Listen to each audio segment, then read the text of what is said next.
Assalamualaikum warahmatullahi wabarakatuh. Selamat datang kembali di channel YouTube Status Seleb.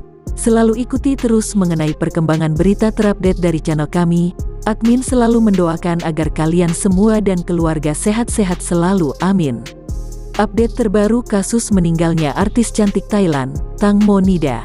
Diduga sempat melakukan perlawanan, ahli forensik cari kulit pelaku pada kuku korban. Proses otopsi yang dilakukan terhadap jenazah Tang Mo Nida sampai saat ini masih terus berlanjut. Yang terbaru, ahli forensik melakukan analisa pada kuku artis cantik Thailand. Berdasarkan hasil keterangan dari tim penyidik di kota Bangkok, Thailand, yang disampaikan langsung oleh Deputi Direktur Institute of Forensic Science, bahwa pada saat ini sedang dilakukan analisa dan juga pemeriksaan yang lebih mendalam perihal kuku Tang Mo Nida. Dan untuk melakukan pemeriksaan tersebut, kuku dari artis cantik ini telah dipotong dan sudah dilakukan pemeriksaan di laboratorium. Rumor terkait dengan analisa pada kuku Tang Mo Nida itu muncul, sebab adanya foto-foto yang beredar luas di media sosial mengenai 4 saksi tersebut yang merupakan teman dari korban.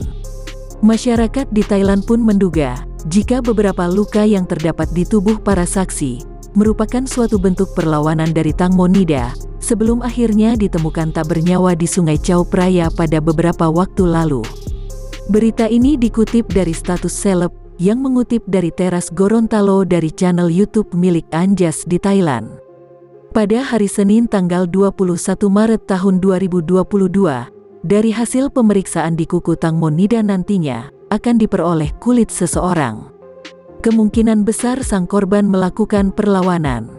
Selain itu, kalau nantinya di kuku Tang Mo Nida terdapat bekas cakaran maupun kulit, maka akan dapat dipastikan kalau artis cantik Thailand ini sengaja dihabisi.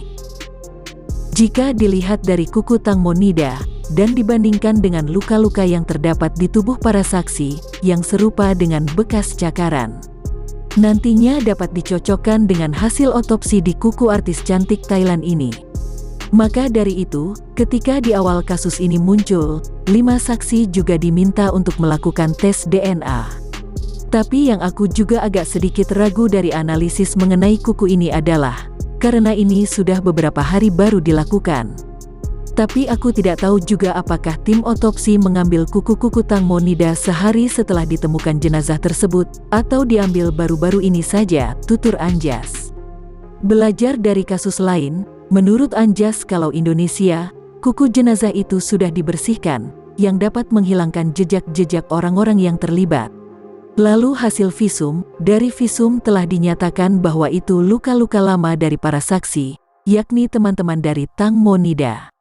Namun, itu dapat dilihat dari karakteristik kuku korban, dibandingkan dengan luka-luka para saksi. Apalagi ada 4 saksi mengalami luka yang serupa.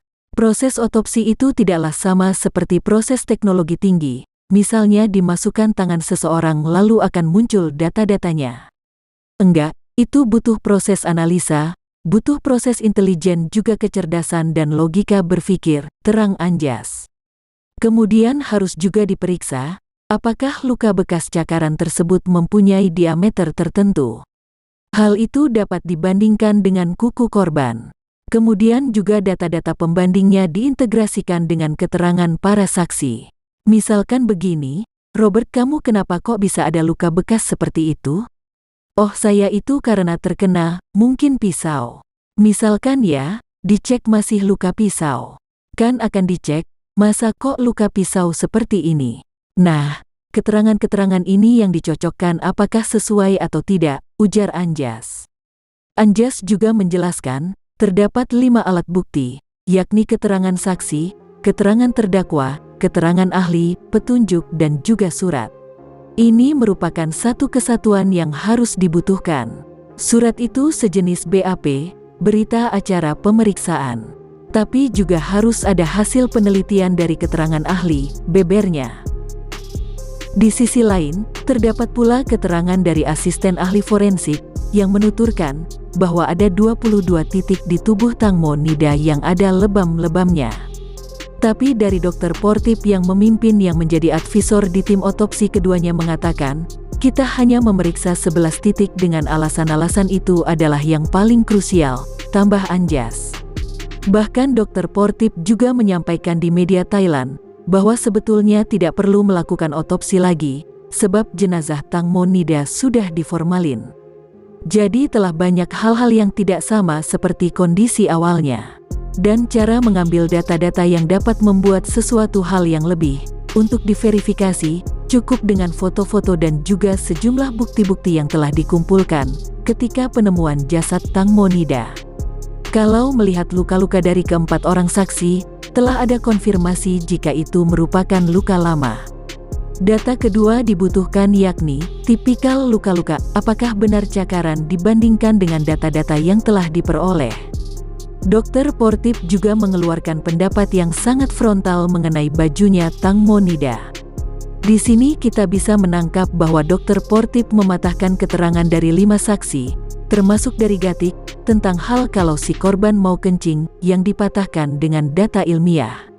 Akan tetapi, seberapa lihainya atau seberapa beraninya dokter-dokter yang melakukan otopsi tersebut, itu semua tergantung pada penyidiknya. Sebab otopsi ini adalah hanya salah satu bagian dari rangkaian alat bukti yang dapat menjelaskan dan juga memberikan petunjuk tentang apa yang sebenarnya sudah terjadi. Terima kasih sudah menonton tayangan yang kami sajikan. Jika Anda suka, jangan lupa untuk menekan tombol like, subscribe serta lonceng notifikasinya ya. Cukup sekian informasi yang dapat kami sampaikan. Semoga bermanfaat dan sampai jumpa di video kami selanjutnya. Wassalamualaikum warahmatullahi wabarakatuh.